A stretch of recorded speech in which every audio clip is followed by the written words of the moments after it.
आता बोलायचं नाही, टप्प्यात आला की थेट कार्यक्रम करायचा। बांधकाम मंत्री जयकुमार गोरे यांनी विरोधकांना इशारा दिला। ते फडणवीसांच्या पाया पडले, आम्हाला वाचवा म्हणाले। षडयंत्र करणारा कधीही जिंकलेला नाही असं गोरेंनी म्हटलेलं आहे। जयकुमार गोरेंच्या निशाण्यावर नेमकं कोण याचीच चर्चा आता राजकीय वर्तुळामध्ये सुरू झाली। आता मी ठरवलंय बोलायचं नाही, आता कार्यक्रम करायचा ठरवलेला आहे। त्यामुळे जे काय घडणार आहे ते घडणार आहे।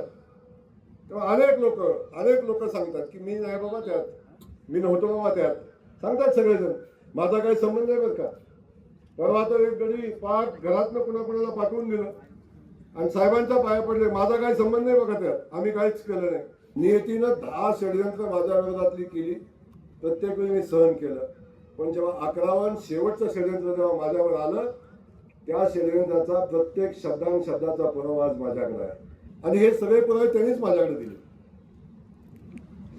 आता वाट बघतोय फक्त कुणाचा कार्यक्रम कधी लागतो, एवढाच विषय आहे। लोकशाही मराठी ऐका, पहा, जागरूक रहा।